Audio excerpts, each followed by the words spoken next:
जब हम परिवार की खुशहाली के कुछ टिप्स जान रहे हैं तो बात की शुरुआत बड़ी एक प्यारी सी घटना के साथ कर रहा हूं, और वो घटना है दो भाइयों की। कहते हैं दो भाई एक गांव से दूसरे गांव की ओर जा रहे थे कि अचानक रास्ते में किसी बात को लेकर दोनों भाइयों में बहस हो गई। धीरे धीरे बहस इतनी बढ़ती गई, छोटा भाई अपनी बात पर अड़ गया और बड़ा भाई अपनी बात पर अड़ गया।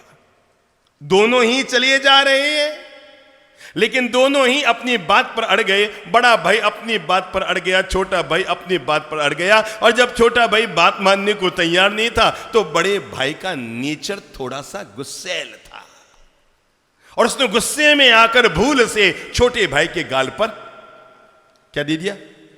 लपड़ मार दिया, चांटा मार दिया। तू समझता नहीं है, मुझसे बहस करता, और ये कहकर एक चांटा मार दिया।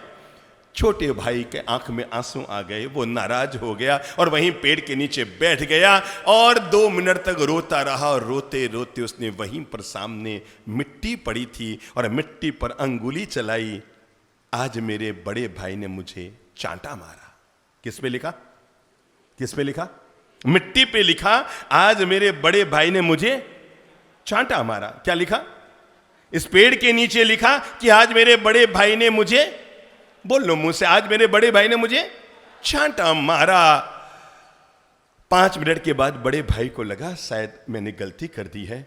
छोटे भाई ने इतनी भी कोई बड़ी बात नहीं कह दी थी कि मुझे हाथ उठाना चाहिए था, आज बराबर का भाई हो गया है, हाथ उठाना उचित नहीं था। और उसने कहा भैया सॉरी है, गुस्सा मुझे आया था और मुझसे हाथ उठ गया, आई एम सॉरी। और ये कहकर उसने छोटे भाई को गले लगा दिया। छोटे भाई ने कहा कोई बात नहीं, कोई बात नहीं। दोनों वापस हिले मिले जुले और रवाना हो गए।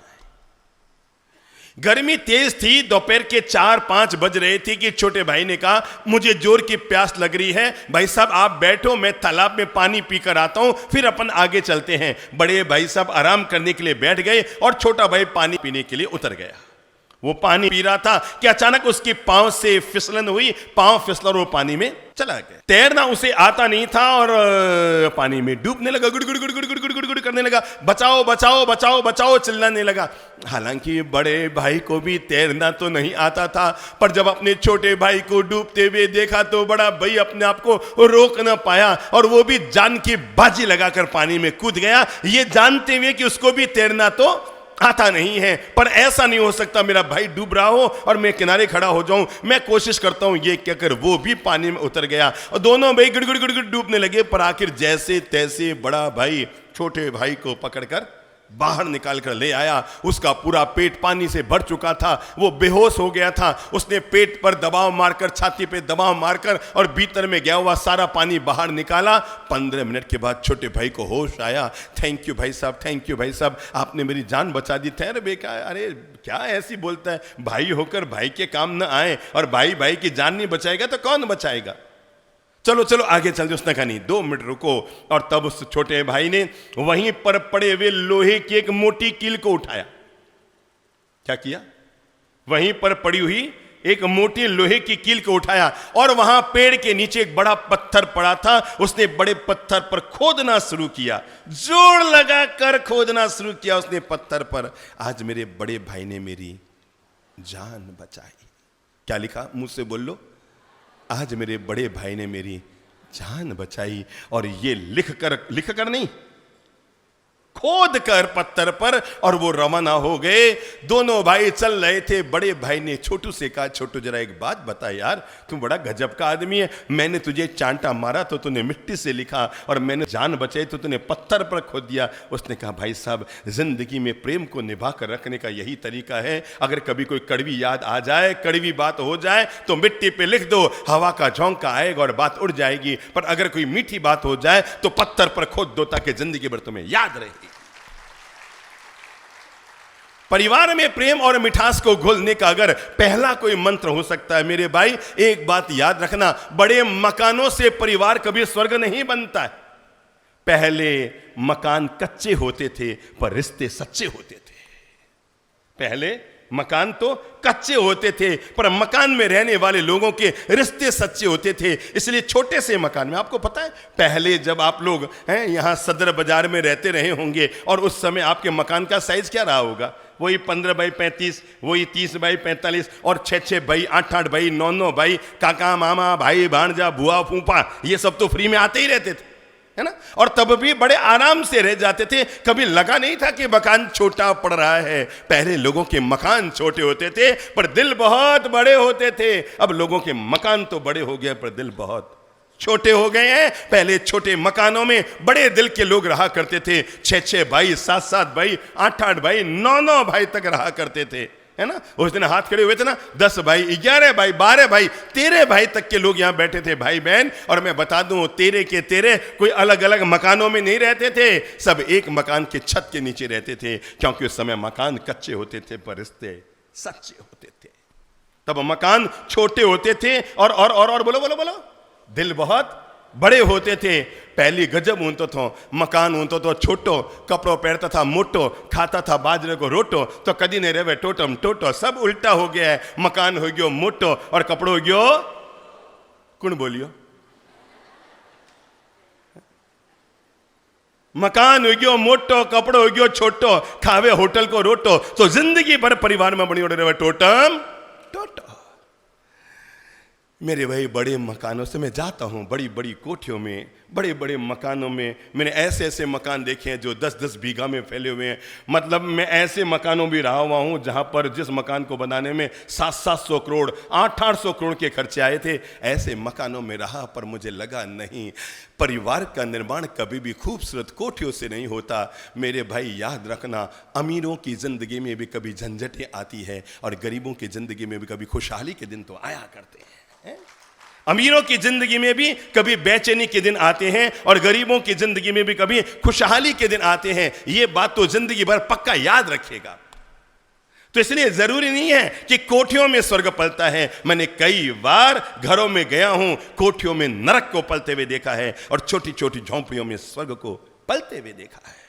जाता हूं घरों में, बाप जी इनमें भी चलो, 5 मंजिलों मकान बाप जी, उन मंजिल में भी चलो, उन मंजिल में भी चलो, उन मंजिल में चलो। फिर के बाप जी मारे कमरे में पकड़िया करो, मारे कमरे में पकड़िया करो, उन कमरे में पकड़िया करो। रोटी तो लव एक और हजम करा दो 12 दिन री, पकड़िया पकड़िया में रोटी तो बेरू में एक और 12 दिन खाएडो पूरा हजम करे। नहीं बाप जी, पचबा के नहीं बाप जी, मारे कमरे में तो पकड़ी रही जो। अरे मैं एक घर में गया, मैं आपको कैसे बताऊं, वो तो अड़ी गया बाप जी, हमारे बाथरूम में तो पकड़ी करनी पड़ी।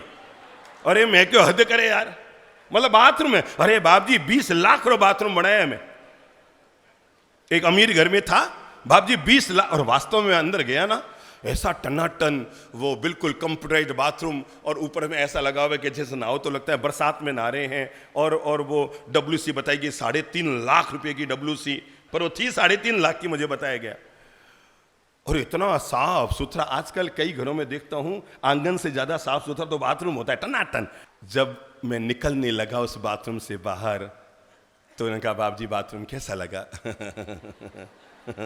मैंने कहा आप खाना तो यहीं बैठ के खाते होंगे। जो चीज खाने में काम नहीं आती केवल जाने में काम आती है, अब वो 12 लाख का है कि 20 लाख का है कि 2 लाख का है, क्या फर्क पड़ता है? केवल आदमी की मनोदशाएं होती है जिनके आधार पर अपने घर परिवार को तोलता रहता है। पर मैं बता दूं, इन खूबसूरत बाथरूमों से कभी आदमी का घर स्वर्ग नहीं बनता। पक्की बात मान लेना, इन बड़े खूबसूरत बाथरूमों से, महंगी कोठियों को बनाने से आदमी का घर स्वर्ग नहीं बनता है। घर को स्वर्ग बनाने के लिए आदमी को बड़ा सैक्रिफाइस करना पड़ता है, बड़ा त्याग करना पड़ता है। मैं घर में था, मैं आपको बताऊं लोगों के आजकल दिखावे कैसे हो गए हैं। संयोग की बात थी कि उनके यहाँ रात का प्रवचन उन्होंने रखा था, तो हमारा रात्रि प्रवास उनके घर पे ही हुआ। तो 3 रूम थे, ऊपर 3 बहुएं और 3 बेटों के 3 रूम और नीचे दादा सा का रूम था। तो मुझे कहाँ सोना है? दादा सा के रूम में मैं सोया, मैं दादा सा के रूम में सोया। और रात को किसी काम के लिए मैं बाथरूम में गया तो मैंने देखा दादा सा के बाथरूम में 10 तरह के शैम्पू की डब्बियाँ, 10 तरह की क्रीम की डब्बियाँ और 10 तरह के वो क्या नाम वो पाउडर की डब्बियाँ बोलो। और मतलब पूरा बाथरूम यूँ सजा हुआ था। मुझे लगा यार बाबा जी के बाल धोड़े हैं, बाकी सब कड़ाई है। मतलब बड़े रंगीन मिजाज के हैं क्या? बाहर है। मैं कहा दादाजी है बाप जी, मैंने कहा आपका बाथरूम बड़ा जोरदार है, बड़े रंगीन मिजाज के, बूढ़े हो गए तो भी पूरा बाथरूम डब्बियों से क्या गजब, शैम्पू क्रीम और अटरम पटरम खटरम। तो उन्होंने मुझे कहा बाप जी आपने किसी को खोल के देखा?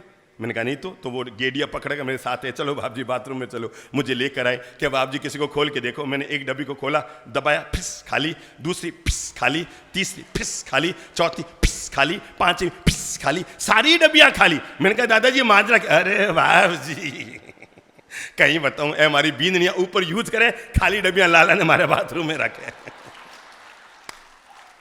अब बताओ ऐसे कोई किसी का घर स्वर्ग बनता है क्या? हम सब लोगों की ये दिखावी जिंदगी हो गई है। मेरे भाई, नीम के पेड़ तो कम हो गए क्योंकि हमारे जबान में कड़वाहटें बढ़ गई, जबान की मिठास खत्म हो गई क्योंकि शरीर में शुगर बढ़ गई, और परिणाम परिवार का प्रेम, परिवार का माहौल, परिवार का माधुर्य। और जब हम आज जब फटाफट चलते हैं उन टिप्स को पाने के लिए, तो मैं पहला अनुरोध करूंगा, घर में पहला विवेक रखो। मैं टिप्स आगे दे रहा हूं पर पहले पारिवारिक रिश्तों में प्रेम मिठास घोल दूं। और पहला अनुरोध मैंने किया था कि घर में जो बड़े बुजुर्ग हैं उनकी सेवा, शुश्रूषा, लाड़ प्यार, दुलार, इनको बहुत निभा लो, क्योंकि बुढ़ापा एक दिन आपको भी आना है। जिसको भी लंबा जीना है, बुढ़ापा आपको भी आना है। मैं भीलवाड़ा में घर में था जिनके घर में 95 साल की माता जी थी और उनकी बहू बड़े प्रेम और श्रद्धा पूर्वक उनकी सेवा कर रही थी, बहुत बहुत सम्मान पूर्वक उनकी सेवा कर रही थी। बड़ी दिन भर हमने देखा बहुत सेवा कर रही है। मैंने उनके पति को कहा, मैंने कहा भाई साहब आपकी धर्म पत्नी बड़ी महान है, दादी साहब की कितनी सेवा कर रही है। उन्होंने कहा बाप जी कोई महानवान नहीं है, अपने बुढ़ापे में सेवा की व्यवस्था कर रही है। क्या कहा? घर में बहुएं भी है, घर में मेरी दो बहुएं भी हैं, और इसको अब वही पाना है बुढ़ापे में जो ये मेरी मां के साथ कर रही है। और मैंने मेरी धर्म पत्नी से कह दिया अब तुझे जैसा बुढ़ापा जीना मैं से मेरी मां का बुढ़ापा कर दे। तो मेरे भाई, पहला अनुरोध कर रहा हूं, घर में जो बड़े बुजुर्ग हैं आप लोग किस्मत वाले हैं। अगर आप हम वास्तव में प्रेम करते हैं तो मैं झोली फैलाकर आपसे मांग रहा हूं, मेरी अच्छी बहनों, आप घर की कुल वधुएं हैं, आपके आने से घर का गौरव बढ़ा है। आप आए तो घर में 4 चांद लगे हैं, आप इस घर में आए तो घर स्वर्ग बना है। आप केवल एक काम कर लेना, कभी भी अपनी बूढ़ी माता जी, दादा दादी, मम्मी पापा, सास ससुर की आंतड़ियां मत दुखाना। और माताओं, जिंदगी में ये महापाप कभी मत करना कि पराए घर की बेटी को आप घर पर लेकर आए हैं, उसके दिल को दुखाना, इससे बड़ा दुनिया में कोई पाप नहीं होता है। पराए घर की बेटी लाना बहुत सरल है, पर उसको दिल को जीतना बहुत बड़ी साधना है। पराए घर की बेटी को घर पे लाना बहुत सरल है, पर उसके दिल को जीतना ये जीवन की बहुत बड़ी साधना है। और ये मैं तो कहता हूं, हर सासू मां अपनी बहू को इतना प्रेम दे, इतना प्रेम दे, इतना प्रेम दे, इतना प्रेम दे कि बहू अपने पीहर के फोन नंबर भूल जाए। और बहुओं, अपनी सासू मां को इतना सम्मान दो कि ससुराल गई अपनी बेटी को भूल जाए। घर में जब ये माहौल होता है ना, तब आदमी का घर स्वर्ग बनता है। जब एक दूसरे के प्रति इतना प्रेम, त्याग, मिठास, माधुर्य एक दूसरे के प्रति पलता रहता है। मेरे भाई, लॉयंस क्लब के मेंबर बाद में बन जाना, रोटरी क्लब के मेंबर बाद में बन जाना, जॉइंट्स क्लब के मेंबर बाद में बन जाना, महावीर इंटरनेशनल के मेंबर बाद में बन जाना, भारतीय विचार मंच के मेंबर बाद में बन जाना, अगर जिंदगी, अरे समाज के मेंबर बाद में बन जाना। अगर बनना है तो सबसे पहले अपने घर के मेंबर बनकर घर के बड़े बुजुर्गों को संभाल लेना। मैं आपसे पूछना चाहता हूं, आपको 4 विकल्प दे रहा हूं। नंबर 1, ऐसी बूढ़ी महिला जो जो जो जो वृद्धाश्रम में बैठी है। नंबर 2, एक और बूढ़ी महिला जो सड़क पर बैठी है। नंबर 3, एक और बूढ़ी महिला जो अस्पताल में एडमिट है। नंबर 4, आपके घर में रह रही है आपकी बूढ़ी दादाजी, बूढ़ी महिला जिनको आपकी सेवा की जरूरत है। मुझे जरा बताओ कि पहली सेवा की शुरुआत आदमी कहां से करे? बोलो बोलो बोलो, हैं? बोलो बोलो, जोर से बोलो। वो 1 नंबर में भाई साहब बैठे ना, खड़े हो तो, गोरूलाल जी, हाँ खड़े होइए। क्या नाम है आपका? अच्छा नाम है ना, गोरूलाल जी, तो बढ़िया नाम है, किसी को ध्यान भी नहीं आए होगे ना। है, जरा आप बताएंगे कि मेरी दाढ़ी में आग लगी हो और आपकी दाढ़ी में आग लगी हो तो पहले किसको बुझाएंगे? आपकी दाढ़ी को। झूठ बोल ले कौवा काटे। क्यों बताऊं? क्योंकि खुद की दाढ़ी है ही नहीं तो कहां से बुझाएंगे? बड़ा गुरु आदमी है कि इनकी तो दाढ़ी है ही नहीं तो मेरी क्या बुझाऊंगा। सीधी सादी बात है, सेवा की जब भी शुरुआत करनी हो लॉयंस क्लब से बाद में करना बहुत सरल है। लॉयंस क्लब का प्रांतपाल बनना हो कोई बड़ी बात नहीं है। थोड़ी गोटियां फिट करो, इधर उधर से थोड़े समर्थन प्राप्त करो और तुम भी राज्यपाल, प्रांतपाल, गवर्नर बन जाओगे। तो लॉयंस क्लब के मेंबर बनना सरल है, रोटरी के मेंबर बनना सरल है, पर घर का मेंबर बनकर घर वालों को संभालना बहुत बड़ी जीवन की तपस्या है। और हर आदमी को अगर मेंबर बनना है, समाज में जाके ट्रस्टी बाद में बनिए, पहले अपने घर के मेंबर बनिए और घर की सार संभाल लीजिए। और घर में सार संभाल लेने के लिए मैंने पहला अनुरोध किया, घर में आपके पापा जी हैं, मम्मी जी हैं। मैं मुंबई में था, बोरीवली में, हमारा कोरा केंद्र मैदान में प्रवचनमाला थी। एक परिवार आया, पिताजी के हार्ट की बाईपास सर्जरी करा कर आए थे, तीनों भाई आए और बैठे, बाबूजी दोपहर में यहाँ से ट्रेन है राजस्थान जाने की, उसमें निकलेंगे, सोचा बोरीवली में आपके दर्शन कर लेते हैं। यही बात चल रही थी, बताया ऑपरेशन कराया, बाईपास सर्जरी कराई, हार्ट का ऑपरेशन कराया। मैंने यही पता नहीं अनायास मुंह से पूछ लिया, मैंने, मेरा कोई लेन देन नहीं था। मैंने कहा कितना खर्चा आया? कि बाबूजी करीबन 5.5 लाख का खर्चा आया। तो तीनों बेटे सामने बैठे थे। मैंने कहा आप में कौन किस्मत वाला रहा जिसको ये लाभ मिला? तो कहा बाबूजी हम तीनों ने 1-1 लाख रुपए दिए और बाकी पापा जी के 2.5-3 लाख की FD थी वो तोड़वा दी और इनका ऑपरेशन हो गया। मेरे मन में आया जब पापा जी का ऑपरेशन था तो FD तोड़वानी याद आई पापा जी की, और 1-1 लाख तीनों को देना याद आया। अगर तुम्हारी बीबी की बाईपास सर्जरी हो रही होती तो कटोरा लेकर किसके सामने जाते हैं? और पता है आदमी के पापा जी का ऑपरेशन हो तो 3 भाई अलग, वो कहते हैं क्यों अकेले, और उसकी पत्नी कौन सी कम, क्यों आप अकेला क्यों करा? तीनों भाई मिलने करी, सब तीनों जना बराबर खर्चे उठाई। अरे जब धन बंटवारे हो तो तीनों जना बराबर मिलियो, और ऑपरेशन आप अकेला क्यों करा? आप साथे रहो तो कहीं बहन ने फोन करो, वे भी खर्चा करी। अरे भाई, जिन्होंने जन्म दिया, पाल पोस कर बड़ा किया, पांव पे खड़ा किया, आज अगर सांस ले रहे हो तो उनकी दी हुई ले रहे हो, आज अगर पांव पे चल रहे हो तो उनके दिए हुए पांव पे चल रहे हो। भाई साहब, सेकंड नंबर भाई साहब खड़े होइए तो। हाँ, आपका नाम क्या है? नवीन बंसाली। नवीन बंसाली, जरा बताइए आपके शरीर में ऐसी क्या चीज है जो आपके मां ने नहीं दी हो?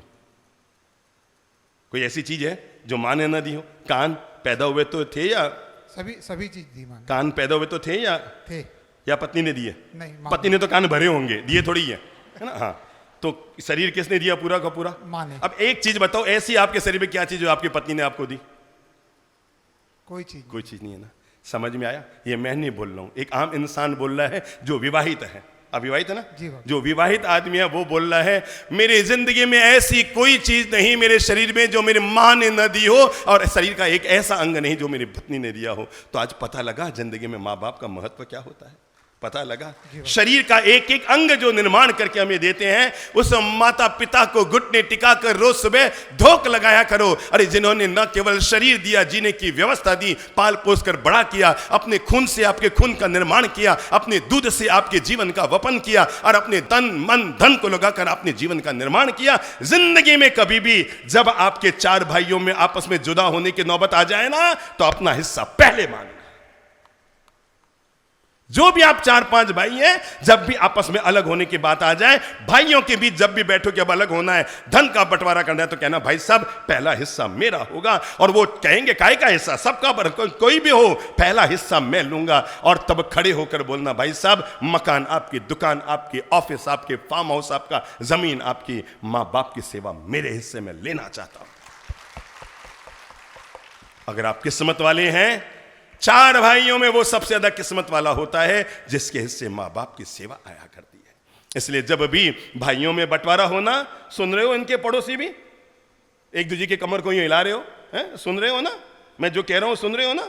मैं उनको नहीं कह रहा हूं, आपको भी कह रहा हूं। आपको नहीं, आपके पीछे वालों को कह रहा हूं, उनके पीछे वालों को, यहां बैठे हुए हजारों लोगों से कह रहा हूं, जब भी धन का बंटवारा हो परिवार में तो अपना हिस्सा पहले मांगना, बाकी सारा धन सबको दे देना। और अगर आपको माला माल होना है तो माँ बाप की सेवा का धन अपने हिस्से ले लेना। इससे बड़ा माल दुनिया में कोई होता नहीं है, इससे बड़ा माल आदमी के होता नहीं है कुछ। मैं आपको बताऊं माँ बाप का क्या खर्च होता है। मैं अपनी माता जी महाराज के पास एक बार बैठा था, जब उनका स्वर्गवास हुआ, उससे 2 साल पहले की बात है।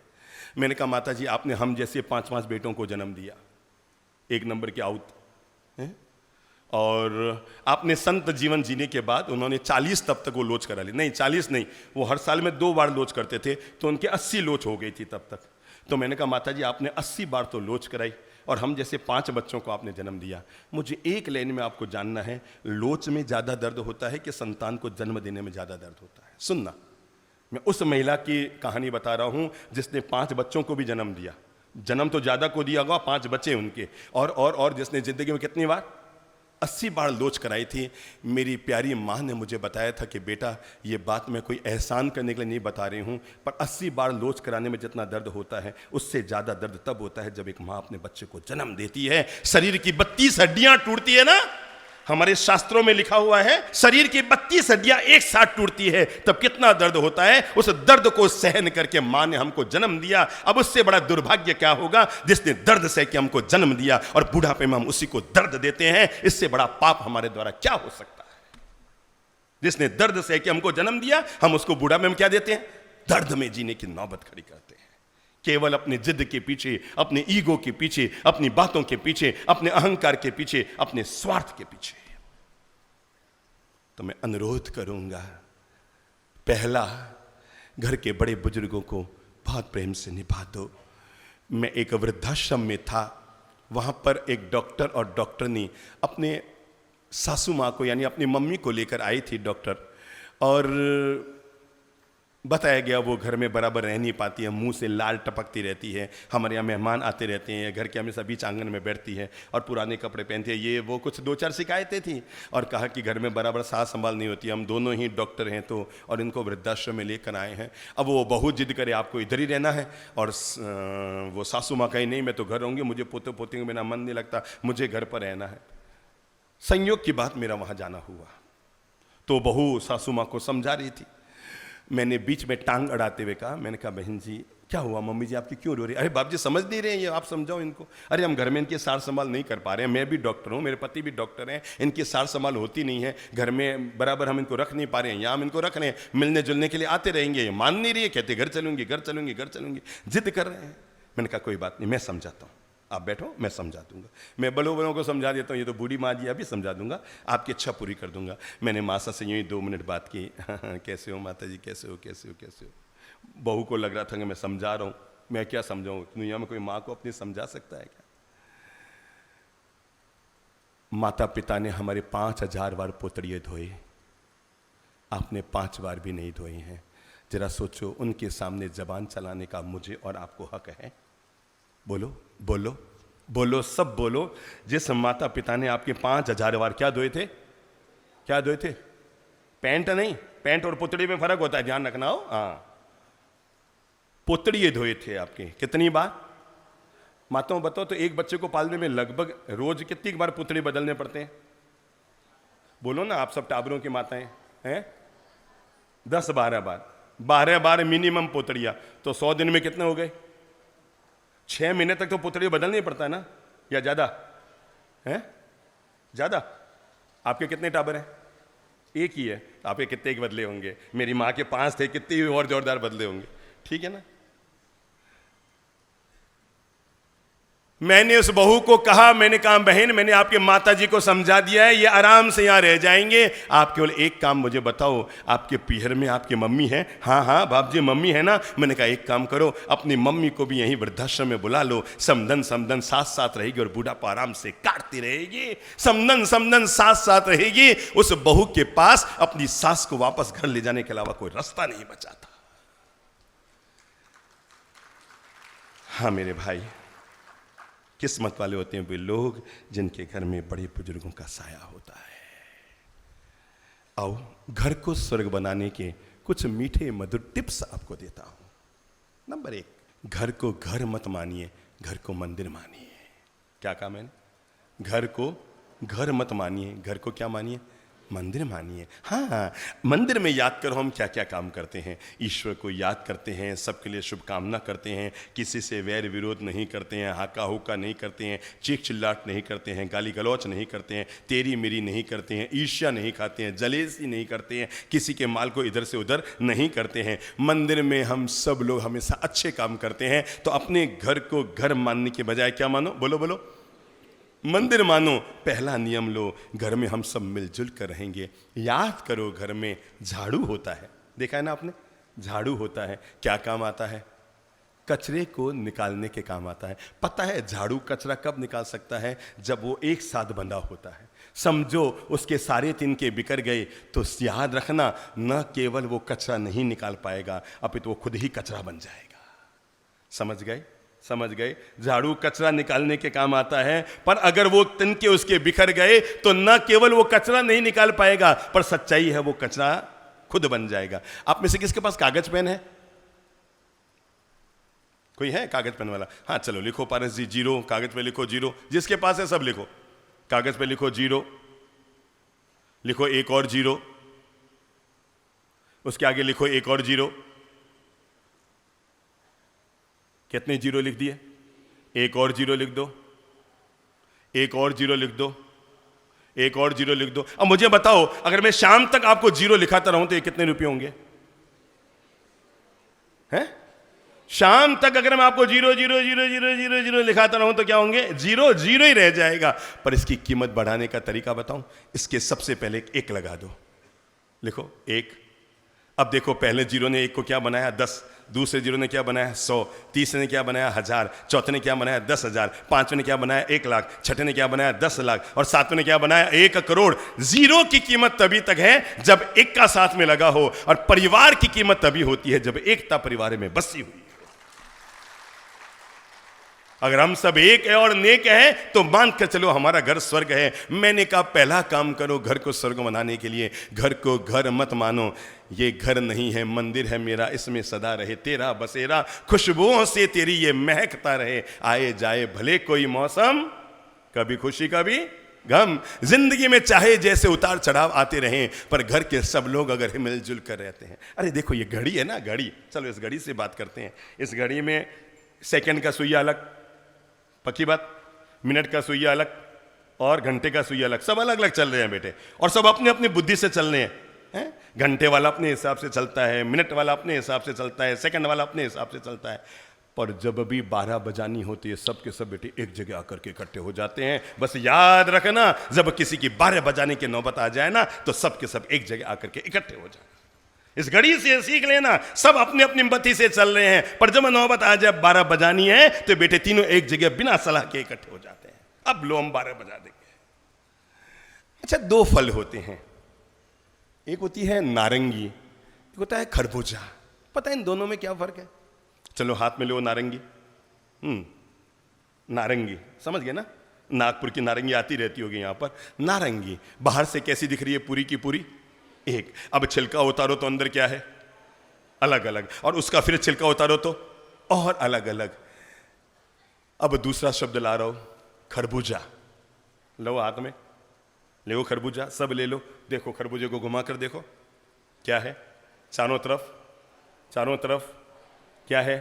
धारियां हैं, यानी पूरा खरबूजा अलग अलग दिखता है। पर छिलका उतारो तो पूरा का पूरा। अपने परिवार को नारंगी की तरह मत रखो जो बाहर से तो एक नजर आए और सब लोग आपस में टूटे हुए हों। अपने परिवार को खरबूजे की तरह रखो, बाहर भले हम अलग अलग रह रहे हैं, पर छिलका उतरने के बाद पूरा परिवार एक। छिलका जब उतर गया ना, वक्त पड़ने पर हम सब के सब एक हैं। बाकी ठीक है, जरूरत पड़ेगी एक भाई इधर चला गया, एक भाई उधर चला गया, कोई बाहर चला गया, कोई प्रदेश चला गया। मेरे भाई याद रखना, कोई दूर जाकर दूरियां बना ले तो तकलीफ नहीं होती। कोई भाई बेंगलोर चला गया, कोई कोलकाता चला गया, कोई हैदराबाद चला गया, कोई पूना चला गया, कोई बॉम्बे चला गया, कोई चेन्नई चला गया और दूर चला गया तो तकलीफ नहीं होती है। दूर जाकर कोई दूर होता है तो तकलीफ नहीं होती, पर साथ में रहकर जब कोई दूरियां बना लेता है ना, तो मन बहुत दुखता है, बहुत दुखता है। एक छत के नीचे रहकर भी जब 2 भाई या 2 देरानी जेठानियां आपस में दूरियां बना लेती है ना, तो मन बड़ा दुखता है। मेरे भाई, मेरी इस लाइन को मैं दुनिया से चला जाऊं या रायपुर से चला जाऊं, तब भी इस लाइन को धरती पर हमेशा बनाए रखना कि जिंदगी में रिश्तों को कभी मत तोड़ना। बोल लो मुंह से, जिंदगी में रिश्तों को कभी मत तोड़ना। एक बार और बोल लो, जिंदगी में।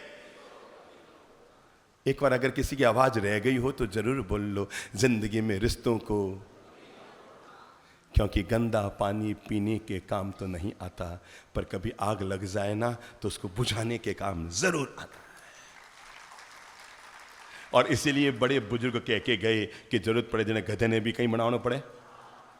बताओ, जब गधे ने थे बाप बना सको तो भाई ने बाप बनाने में थारा बाप रो कहीं लगे।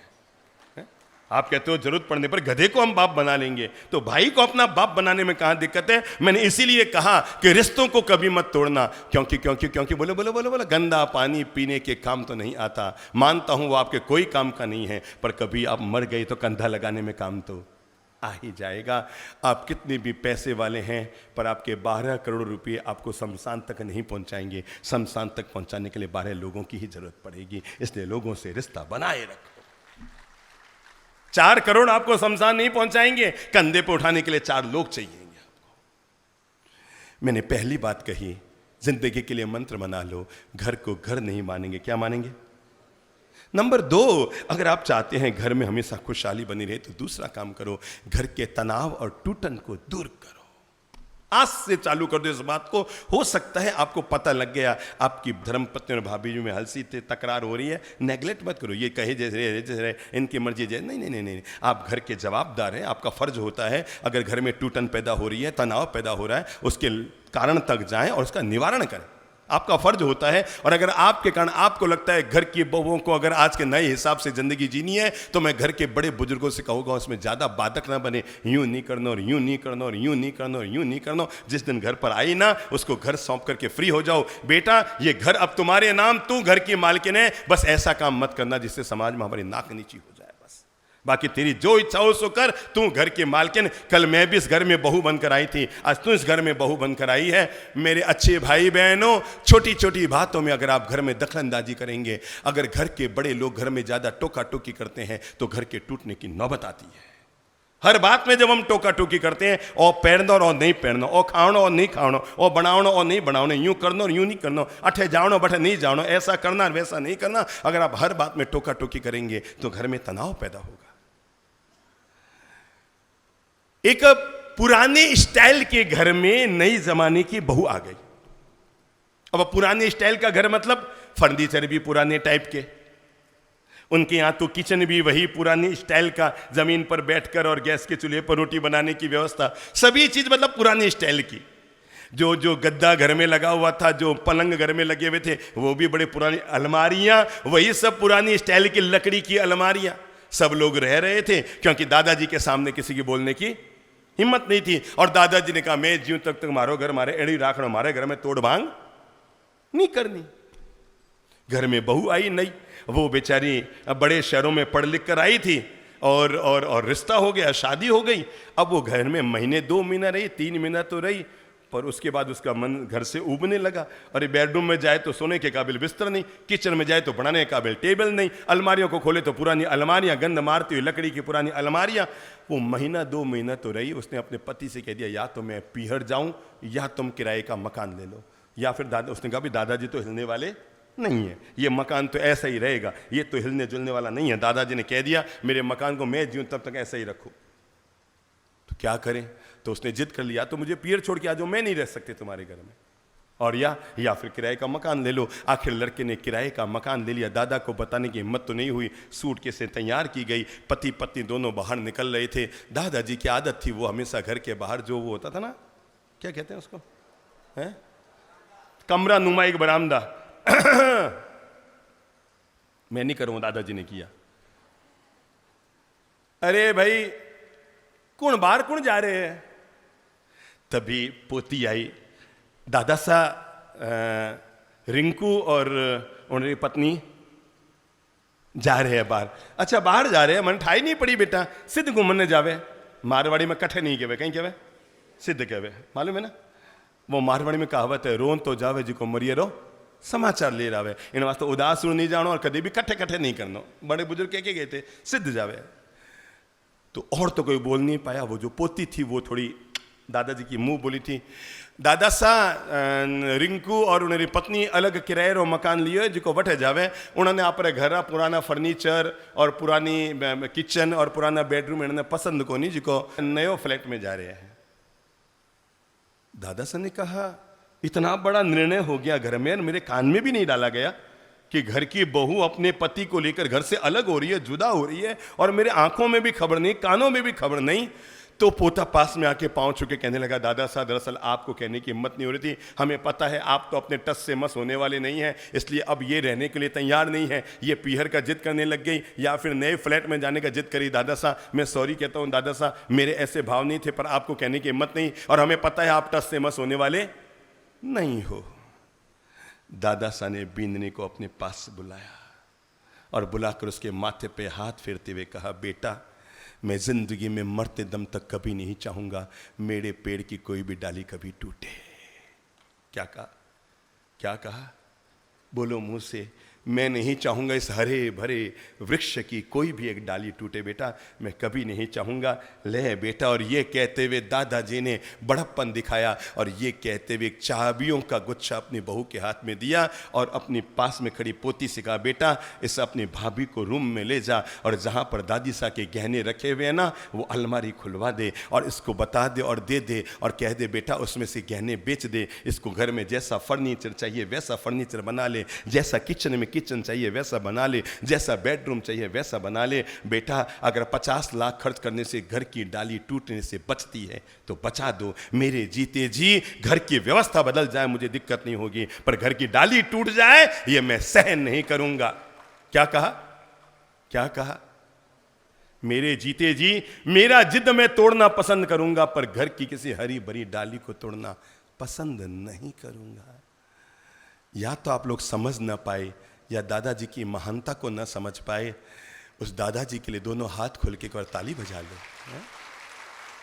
क्योंकि घर में आपके भी वक्त आता है और आप उस समय जिद पे अड़ जाते हैं, चाहे जो कर लो मेरे घर में तो मेरे ऐसा ही होगा। देखो महानता उस दादाजी की, घर को एक रखने के लिए झुकने को तैयार हो गए, न केवल झुकने को तैयार हो गए और कहा, बेटा मैंने इसी वक्त के लिए सोना चांदी हीरे जवाहरात संभाल के रखे थे, ले जा बेटा।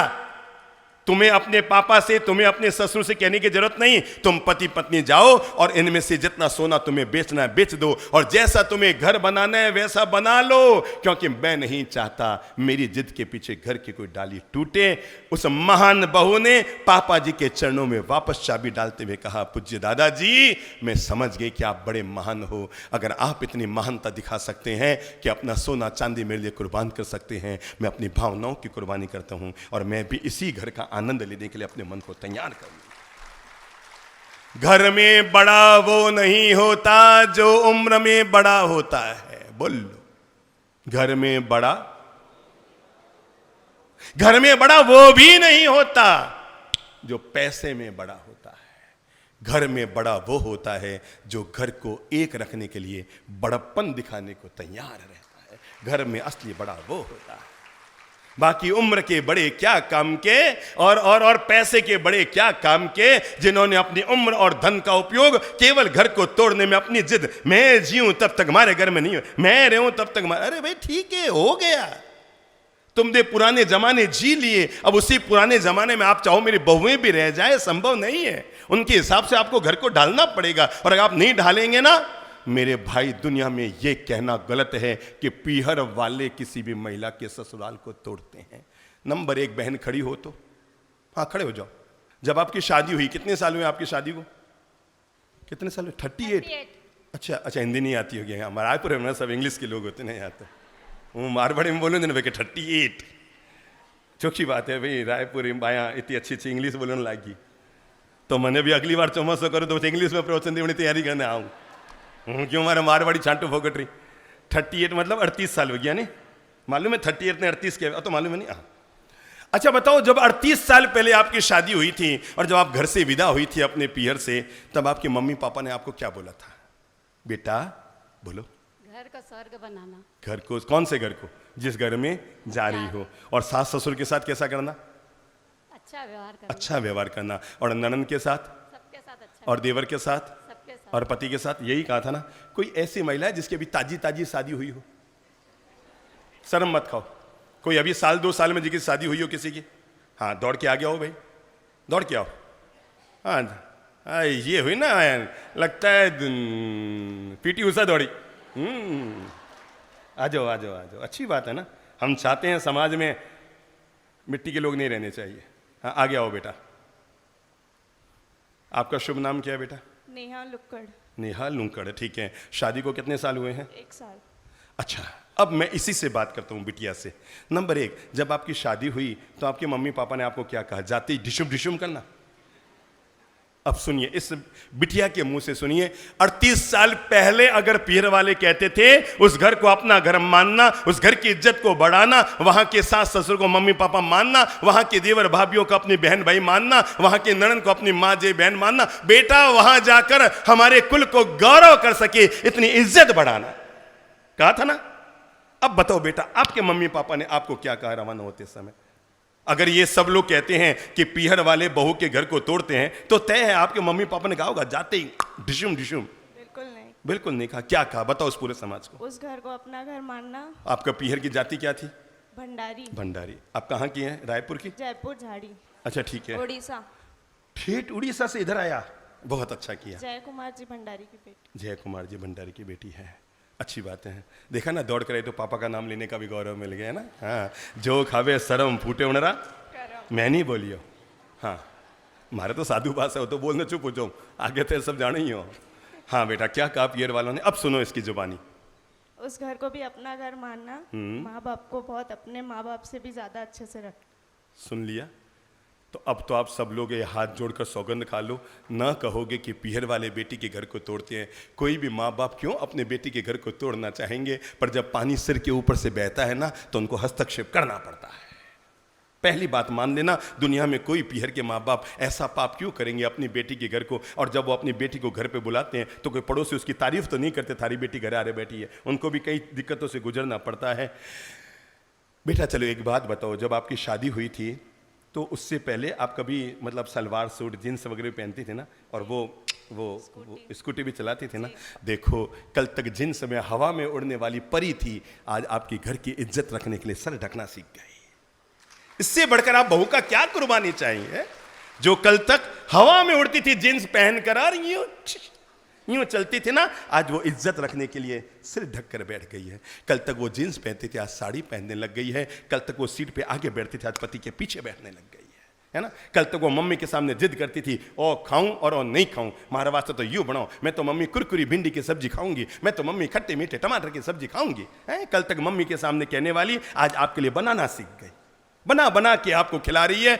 मेरी अच्छी माताओं, घर में आपकी बेटी थी, जरा बताओ तो सुबह रोज दूध चाय नाश्ता वो बनाती थी ससुराल जाने से? Yes no? अच्छा, दोपहर का खाना तो वही बनाती थी ना? Yes no? और शाम का खाना केवल केवल केवल गद्दे पर पड़ी रहती थी आपकी बेटी। और ये वो बेटी आई है जो दिन भर में घर में काम करती है। जरा बताओ, वो बेटी ज्यादा अच्छी कि ये बेटी ज्यादा अच्छी? तो ताली बजाओ ना अपनी बहुओं के लिए। अच्छा बेटा, अभी आप लुंकड़ है ना? जी। आपको पता है दुनिया में दो ही लोगों की जाति बदलती है केवल। नंबर एक, जब कोई आदमी संत बनता है तो उसकी जाति छूट जाती है। नंबर दो, जब कोई महिला शादी करती है तो उसकी जाति छूट जाती है। ये दोनों महान काम है। इससे बढ़कर एक बहू का आपके लिए क्या त्याग होगा कि वो अपनी जाति भी बदल कर आ गई। कल तक भंडारी थी और जो गांव का नाम बताया वहां रहती थी, आज उस गांव को छोड़कर यहां। अच्छा, मम्मी पापा को दहेज में साथ में लाई कि वहीं छोड़ के आई? बताओ, जिन्होंने पाला पोसा, नाजों पर जिन्होंने पाला था ना, पलकों पर जिन्होंने पाला था, उस माँ बाप को भी छोड़कर आई। मैं सच कहता हूं, एक बहू के त्याग और कुर्बानी से बढ़कर दुनिया में किसी का त्याग और कुर्बानी नहीं हो सकती। उसके त्याग को व्यर्थ मत जाने दीजिए। घर के बड़े बुजुर्गों, अपने घर की बहुओं को मान सम्मान, कान कायदा, इज्जत, लाड़ प्यार देने में कभी कमी मत कीजिए, क्योंकि इन्होंने आपके घर को स्वर्ग बनाया है। ये आई अपना। अच्छा, आपका भाई भी है? 2 भाई है। तो एक को भी साथ नहीं लाई? सोच सकते हैं जिन भाइयों ने इस अपनी बहन को पलकों पर पाला होगा ना, अपने देखो इसके आंखें आंसू, गाल इसके आंसुओं से डूब गए हैं अपने भाई और अपने मम्मी पापा को याद करके। अब आप सोच सकते हैं इससे बढ़कर एक बहू और नारी का आपके लिए क्या अवदान, कुर्बान और त्याग हो सकता है। अपने प्राण प्रिय माँ बाप को छोड़कर आती है, अपनी जान देने वाले भाइयों को छोड़कर आती है, दिल से ज्यादा प्यारी अपने बहनों को छोड़कर आती है, अपने वतन को छोड़कर आती है, अपने पहनावे को बदलती है, अपनी जाति को बदलती है। मैं आपसे इतना सा पूछूं, जो बेटी आपके घर को बसाने के लिए इतना सब कुछ न्योछावर करके आती है, उसके आने से पहले आप मन में गांठ क्यों बना लेते हैं? मैं यूं करोलार में उसको यूं रखूंगी, मैं उसको यूं रखूंगी। कैसे यूं कर लेगी? कैसे? मैं पड़ोसी की बहू की तरह उसको अपने पे हावी नहीं होने। अरे यार, घर में सर ढककर आपकी ही बेटी आई है, केवल दिल को बड़ा कर लो। मैंने इसलिए दूसरा मंत्र दिया कि घर में कभी भी तनाव और टूटन को पैदा मत करो। कैसा दिल रखो वो दादाजी की तरह है कि कभी वक्त आ गया घर को एक रखने के लिए तो अपने अहंकार को किनारे किया, चाबी निकाल कर बहू के हाथ में दे दी, ले बेटा जैसे तुम्हें पसंद हो वैसे फर्नीचर बना ले, पर अपन रहेंगे सब के सब साथ साथ। हाँ, तीसरा ध्यान जो हमें रखना चाहिए अपने परिवार को खुशहाली से बढ़ने के लिए, और वो है तीसरी बात, हमेशा ध्यान रखो घर में शब्दों का इस्तेमाल बहुत सावधानी से करो और विवेक से करो। क्या कहा मैंने? घर में शब्दों का इस्तेमाल, जब भी आप किसी से बातचीत कर रहे हैं, बोलचाल कर रहे हैं, जो मन में आया, सोचने की तो हर बात होती है पर हर बात बोलने की नहीं होती, ध्यान रखना। आप बड़े हैं इसका मतलब ये नहीं कि आप मन चाहा घर में बोल रहे, आप बड़े इसका मतलब ये नहीं कि जो इच्छा हो सब अपने बच्चों के सामने बोलते रहे। बात को तौलिए, सोचिए, उसके बाद अपनी बात को अपनी बहू के सामने पेश कीजिए। वो भी पढ़ी लिखी होकर अपने घर से, पीर से आई है। आप अपनी बात कहिए प्रेम से, पर बहुत इज्जत से कहिए, सम्मान से कहो, समझाते हुए कहो, इस तरह कहो कि जैसा आप अपनी बेटी को कहते थे, जिसमें डांटने के भाव नहीं होते थे। याद रखना, बिल्ली अपने बच्चे को भी मुंह में दबाती है और चूहे को भी मुंह में दबाती है, पर दोनों में फर्क क्या होता है? अब बुद्धि लगाओ। बिल्ली अपने बच्चे को भी मुंह में दबा के दौड़ती है और चूहे को भी दबा कर दौड़ती है, फर्क क्या होता है? वही जो बहू और बेटी का फर्क होता है। जब बिल्ली अपने बच्चे को मुंह में दबाती है तो उसके भाव क्या होते हैं? उसको बचाने के। और जो चूहे को दबाते हैं तो उसके भाव क्या होते हैं? इसलिए बच्चा चिल्लाता नहीं है पर चूहा चिल्लाता है। मैंने कहा घर में जब भी बोलो, शब्दों का जब भी इस्तेमाल करो, कभी भी तैस में मत बोलो, कभी भी गुस्से में मत बोलो। जब भी भाषा बोलनी हो लाड़ की भाषा बोलो, राड़ की मत बोलो। फर्क समझ रहे हैं? बोलो लाड़ और बोलो राड़, दोनों में फर्क है। कुछ फर्क लगा? अच्छा बताओ, घर में प्रेम कब रहेगा? लाड़ में बोलोगे तब या राड़ में बोलोगे तब? बोलो बोलो, सब बोलो। हैं? लाड़ में। तो आज से नियम बना लो, घर में जब भी हम कोई भाषा का इस्तेमाल करेंगे, राड़ भरी भाषा नहीं बोलेंगे। जब भी बोलेंगे तो लाड़ भरी भाषा, प्रेम भरी भाषा, सम्मान भरी भाषा। हाँ हाँ बेटा, कोई दिक्कत नहीं है। आप जितने मिठास से बोलेंगे ना, तय मान कर चलना। रोज रोज रसगुल्ले न तो खाई जा सकते हैं, न खिलाई जा सकते हैं, पर रोज रोज मधुर मतनों का संलाप तो किया ही जा सकता है। आप ये मत समझना कि ये सब जो पंडाल में लोग आते हैं केवल प्रवचन को सुनने के लिए आते हैं। अरे एक दिन सुन ले, 2 दिन सुन ले, 3 दिन सुन ले, न यहाँ लड्डू, न यहाँ पेड़ा, न यहाँ जीमण, न यहाँ स्वामी वसले, न यहाँ संग पूजा, एक पैसे की प्रभावना नहीं, फिर भी हजारों लोग क्यों आते हैं? हमारी मीठी मधुर जबान को सुनने के लिए आते हैं, केवल प्रवचन को सुनने के लिए नहीं आते, केवल चेहरे को देखने नहीं आते, केवल धर्म के लिए नहीं आते। अरे मीठी मधुर जबान तो अगर पराये लोग बोलेंगे ना तो भी अपने हो जाएंगे, और टेढ़ी जबान अगर अपने लोग बोलेंगे तो भी एक दिन पराये बन जाएंगे। इसलिए घर में जब भी बोलो अपनी बहुओं से, पत्नी से, हैं कल की बात, बैठे होंगे यहाँ पर वो महानुभाव और उनकी ज्यादा ही आदत है। हाँ बैठे, मेरी आंख से आंख भी मिल रही है। क्यों दादाजी, ठीक है ना? तो बैठे थे, उनकी पत्नी ने कहा बाप जी गुटको खावे थोड़ो, वह भी आदत है बाप जी, थोड़ा आप उपदेश दो। तो मैं क्या माता जी थाने धन्य है कि थे इनारे खाने जिंदगी पूरी काटी थे, कोई खावे भी है और थोड़ो थोड़ो मतलब हैं पिए भी है और उल्टा सीधा काम भी करे, और आपने 40 साल इनके साथ निकाली तो बड़ी धन्य है। तो वो दादाजी और यूं टेस का के कहते हैं, नहीं तो कटे जानती। अरे मैं क्यों, एक तो आ लुगई आप पूरी जिंदगी थारे साथ नरक बनाई और ऊपर से तू और टस्को और मारे कट जानती। अरे मेरे भाई, उस नारी को प्रणाम करो जिसने आपके इज्जत को रखने के लिए 40 साल आपसे रिश्ता निभा कर रखा। बाकी जाने के लिए भगवान ने सबको हाथ अगर दिए हैं ना, याद रखना, खाने के लिए अगर पेट एक दिया है तो कमाने के लिए हाथ 2 दिए हैं। ये तो कभी भी वहम मत करना कि ये नहीं तो जाती कहाँ खाती कहाँ करती क्या, उसको भी भगवान ने 2 ही हाथ दिए हैं, और जैसे आपकी जबान है वैसे उसको भी जबान दी है। मैं अनुरोध आपको इतना सा कर रहा हूं, जब भी अपनी भाषा बोलो, सलीके की बोलो, सम्मान की बोलो, इज्जत की बोलो, बच्चों से बोलो कि बड़ों से बोलो। मैं तो यहां तक कहूंगा अगर आप अपने स्टाफ से भी बात करते हैं तो तुम तुकारा कहकर बात मत करो, हमेशा आप कहकर सम्मान से कहो। अगर आपको ऊपर वाली दुकान है, आपके 2 मंजिल की दुकान है और ऊपर से कपड़े का थान मंगाना है तो सीधा मत कहो रामू थान ला, नहीं नहीं नहीं नहीं, वो अब तक 12 बार जा चुका है, थक भी चुका है। आप उसको यूं कहो रामू तू बहुत अच्छे, जा जा बेटा जा, एक थान लिया बेटा, देखो हो सकता है ग्राहक को पसंद आ जाए, जा जा तू बहुत अच्छे, तू हमारी दुकान में है तो हमारी दुकान बहुत चल रही है। याद रखना, उसका घर आपके बदौलत चल रहा है पर आपकी दुकान उसकी बदौलत चल रही है। इस बात को कभी भूलना मत। उसका घर आपकी बदौलत चल रहा है पर आपकी दुकान उसकी बदौलत चल रही है। इसलिए अपने स्टाफ से भी जब भी बोलो, सम्मान की भाषा, प्रेम की भाषा, मिठास की भाषा का प्रयोग करो। हाँ, अगर आप सही हैं तो आपको गुस्सा करने की जरूरत नहीं है। समझ रहे हैं? अगर आप बोल लो मुंह से, अगर आप सही हैं तो आपको गुस्सा करने की जरूरत नहीं है। अगर आप गलत हैं तो गुस्सा करने का हक नहीं है, तो घर में गुस्सा करो ही मत। अगर आप सही हैं तो गुस्सा करने की कहां जरूरत है? आप सही है, काहे को गुस्सा कर रहे हैं? और अगर आप गलत हैं तो गुस्सा करने का हक नहीं है। घर में बेवजह क्रोध का माहौल बनाकर अपने अच्छे खासे सुनारे महंगे फर्नीचरों से सजे हुए घर को प्लीज नरक मत बनाइए। और मैं छोटे बच्चों से कहूंगा, एक काम क्या करो, जब दादा साहब या पापा जी गुस्से में हो, हल्ला चिल्ला रहे हो ना, तो अपने मोबाइल का रिकॉर्डिंग सिस्टम चालू कर दिया करो। ठीक है ना? अपने मोबाइल में जो रिकॉर्डिंग सिस्टम है ना, उसको चालू कर दिया करो। और पापा जी अंत संत बोल रहे हैं, मम्मी पे चिल्ला रहे, तू हैडी और वो बोल रहे, और कुछ मत किया करो। जब घर में कोई मेहमान आए ना, तो उस मोबाइल को वापस चालू कर दिया करो। पापा जी का बाप सुधर जाएगा। जब घर में कोई मेहमान आए हुए तो वापस उस मोबाइल को चालू करो। लो सब आपको अच्छी अच्छी कमेंट्री सुनाता हूं।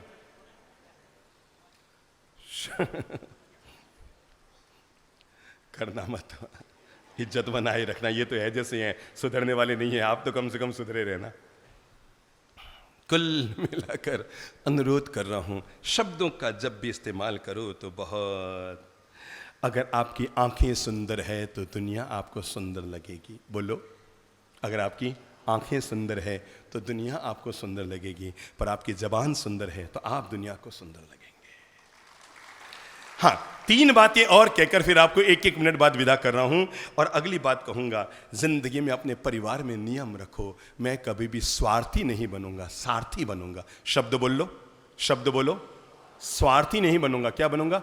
सारथी बनूंगा। स्वार्थी आदमी अपना भला करता है, सारथी आदमी दूसरों का भला करता है।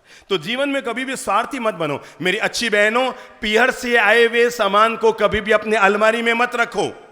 वे महिलाएं जो पीहर के आए हुए सामान को अपनी अलमारी में रखती हैं, वो अलमारी की मालकिन होती हैं। और जो महिला पीहर के आए हुए सामान को घर के आंगन में रखती है, वो पूरे घर की मालकिन होती है। अपने पीहर से, अब समझ लो आपके पीहर से मिक्सी आई है, हैं? कितने की होती है मिक्सी बताओ तो? हैं? कितने की? हाँ, 2000 की होती है। अब वो कोई कंपनी मेरे बजाज की तो देने से रही, लोकल ही देंगे। ठीक है ना? तो अरे जब जवाई भी लोकल लाए तो मिक्सी कौन सी कोई कंपनी में लाएंगे?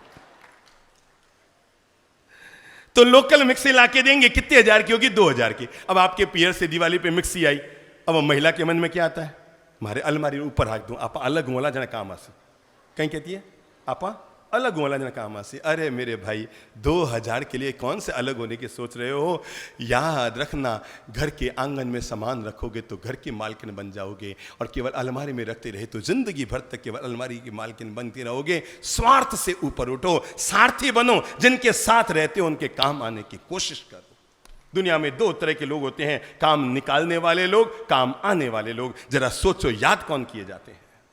काम निकालने वाले। तब तो कहते हैं वो तो एक नंबर स्वार्थी आदमी है, दिन भर खाली मीठो बोले रहा, काम निकालते रहे। नहीं नहीं नहीं नहीं, काम आने वाले बनो। जिंदगी में कभी भी टक्कर मारने वाले मत बनो। बन सकते हैं तो टेका देने वाले बनो, क्योंकि दुनिया में टक्कर मारने वाले कभी याद नहीं किए जाते, पर टेका देने वाले याद किए जाते हैं। मेरे भाई, अगर आप अगली चीज ठीक कर सकते हैं तो जरूर करो, और वो है अपने रिश्तों में हल्का सा अगर खटास आ गया है, मिठास बोल दो। 3 शब्द नोट कर दो। ट्रस्ट बोल लो, ट्रस्ट, टाइम एंड टॉकिंग। परिवार में 3 चीज चाहिए। क्या क्या? Trust, time and talking. Trust मतलब भरोसा। आप ये तो 1 मिनट में कह देते हैं, ठंडे बारे पर भरोसा नहीं कहीं है, पर मैं आपको बता दूं, जितना जरूरी है आप ये सोचते हैं कि लोग आप पर भरोसा करें, उससे ज्यादा जरूरी है आप भरोसेमंद बन कर रहे हैं। अरे क्या कहते हो भरोसा करें? तुम खुद भरोसेमंद रहो, अपने आप लोग तुम पे भरोसा करेंगे।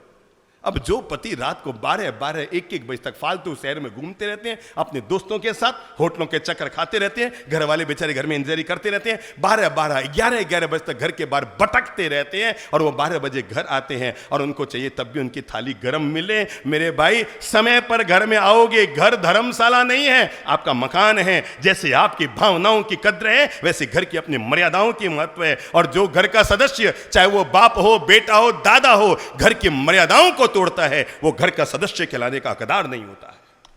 आप अपनी मस्ती में रात को 12-12 बजे घर में आ रहे हैं, घर है कि धर्मशाला है? बच्चों को टाइम दो, पत्नी को टाइम दो, परिवार को टाइम दो। दोस्तों के साथ घूम रहे हैं, फालतू के गप्पे मार रहे हैं और 12-12 बजे घर आ रहे हैं। याद रखना, समय पर घर आओगे ना तो बीबी शांत मिलेगी और खाना गर्म मिलेगा, और लेट आओगे तो खाना ठंडा मिलेगा और बीबी गर्म मिलेगी। देख लो आपकी किस्मत क्या चाहती है। ट्रस्ट, भरोसा। नंबर 2, टॉकिंग, बातचीत भी करो घर में।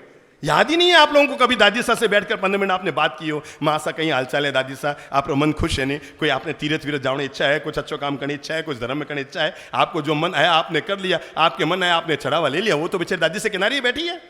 अरे दादी सा को कहना जब सपने का चढ़ावा आए, जब 14 सपने यहां पर होते, दादी सा को कहना दादी सा इस बार आप चढ़ावा बोलेंगे और अपन को 6-7 लाख तक, जहां तक आपका मन हो 10 लाख तक आप आराम से चढ़ावा लेना, दादी सा आप बोलेंगे। वो तो बेचारी किनारे बैठी रहती है, बच्चा बोलते रहते हैं, वो मैं बोलूं कि नहीं, बोलूं कि नहीं, बोलूं कि नहीं। बच्चा बोल दे तो कोई दिक्कत नहीं, दादी सा बोल दे आप क्यों बोलिया माँ सा। तो इस बार जब चढ़ावा आवे ना, मम्मी को पहले से कह के लाना, मम्मी इस बार चढ़ावा आप बोलेंगे, 15 लाख तक छोड़ना मत। आपका मन 5 कहना, मम्मी को 15 तक कहना। चिंता मत करो, मम्मी आपका पैसा बहाने वाली नहीं है, वो 3 तक मिला के खत्म करने वाली है, उसको पता है। मैं ये नहीं कहता पत्नी को पैसा मत दो, जरूर दो, वो तो आप देते ही हैं। 1 नंबर 2 नंबर जो आपकी इच्छा उसको करते हैं, पर आज मैं ज्यादा खुली खुली बातें करने लगी है ना। आप देखो भाई, सुधारना है तो मुझे कुम्हार बनना पड़ेगा, अंदर से सहलाकर ऊपर से ठोकना पड़ेगा। अगर सुधारना है किसी को तो गुरु को क्या बनना पड़ेगा, कुम्हार बनना पड़ेगा, अंदर से घड़े को सहलाकर ऊपर से ठोकना पड़ेगा। बिना सहलाए जीवन का निर्माण नहीं होता, तो बिना ठोके भी जीवन का निर्माण नहीं होता। तो मैंने कहा पहला ट्रस्ट, नंबर 2 टॉकिंग, नंबर 3 बोलो बोलो टाइम, समय दो। घर को भी समय दो, परिवार को समय दो। दिन भर केवल धंधा धंधा धंधा धंधा। पैसा आदमी 8 बजे दुकान के लिए निकलता है, शाम को 8 बजे वापस घर आता है, 9-9 10-10 बजे तक घर आता है। अरे बच्चों को टाइम दो, देखो, पत्नी को समय दो, उसके मन की कोई दुविधा है, उसको कुछ घूमने के लिए जाने का मन है, माता पिता का कहीं जाने का मन है, पहले ये निर्णय कर लो कि आप कमाने के लिए जी रहे हैं या जीने के लिए कमा रहे हैं। बोल लो, कमाने के लिए जी रहे हैं या जीने के लिए कमा रहे हैं। और कमाने के लिए जी रहे हैं तो कमाते रहो, पर जीने के लिए कमा रहे हैं तो जीवन के कई हिस्से करो। और अंतिम बात कहकर आप लोगों को खड़ा करूंगा, 4 चीजें जीवन में कभी भी अपने हाथ से जानबूझकर मत तोड़ लेना। नंबर 1, अंगुली पे ले लो। 4 चीजें जिंदगी में जाते जाते ये मंत्र ले लो, जिंदगी में 4 चीजें जानबूझकर अपने हाथ से कभी मत तोड़ना, क्योंकि जब टूटते हैं ना तो आवाज तो नहीं होती पर दिल बहुत दुखता है। क्या? जब ये टूटते हैं तो कांच के टूटने की तरह आवाज तो नहीं होती पर दिल बहुत दुखता है। और नंबर 1, कभी भी जिंदगी में रिश्ता मत तोड़िए, मत तोड़िए। बोलचाल बंद मत कीजिए, इससे आप घाटे में रहेंगे। आप नहीं जानते, आप सोचते हैं मैं उसके बिना रह नहीं सकता क्या, मैं उसके बिना जी नहीं सकता क्या। अरे वो भी तुम्हारे बिना जी सकता है, पर रिश्तों को जब भी तोड़ोगे नुकसान में रहोगे, जब भी तोड़ोगे नुकसान में रहोगे। नंबर 2, अगर आप जिंदगी में कभी ना तोड़ें तो मैं आपको बताऊं, और वो शब्द है, जीवन में कभी भी किसी का विश्वास मत तोड़ो। अगर आपको आपकी पत्नी पर भरोसा है कि मेरा पति बहुत नैतिक और पवित्रता का जीवन जीता है, तो प्लीज उसके साथ भले भरोसा तोड़ देना जिसका तुम पर भरोसा नहीं है, पर जो तुम पर आंख बंद करके भरोसा कर रहे हैं उनका भरोसा जीवन में कभी मत तोड़ना, कभी मत तोड़ना। क्योंकि ये जब एक बार टूट जाता है ना तो जिंदगी में लाख कोशिश कर लो पर वापस जुड़ नहीं पाता है। एक बार जब टूट जाता है तो जीवन में एक दूसरे का विश्वास और भरोसा मत तोड़ो। अगर आप एक बात का और ध्यान रख सकते, मैं कभी नहीं तोड़ूंगा, और वो है जीवन में अगर कभी जबान दे दो तो उसको कभी मत तोड़ो। दिए हुए वचन को और लिए हुए संकल्प को मर के भी निभा लो। बोल लो, दिए हुए वचन को और लिए हुए संकल्प को क्या करो, मर के भी निभा लो। और अंतिम बात जो मैं कहूंगा, जीवन में कभी मत तोड़ना, जीवन में हमेशा याद रखना, वो है कभी किसी का दिल मत तोड़ना। क्या मत तोड़ना? दिल मत तोड़ना, क्योंकि टूटता है ना तो दर्द बहुत होता है। सामने वाला बोल पाए या ना बोल पाए, पर उसने आप पे भरोसा किया और ऐन वक्त पर आपने उसका दिल तोड़ दिया। मेरे भाई, ये पाप कभी मत करना, कभी किसी का विश्वास मत तोड़ना, दिया हुआ वचन मत तोड़ना, रिश्ता मत तोड़ना और दिल मत तोड़ना। अगर इतनी बातें आपने ज़िंदगी में जी लेना, ना केवल आपका घर, अभी तो आपकी ज़िंदगी भी स्वर्ग बन जाएगी।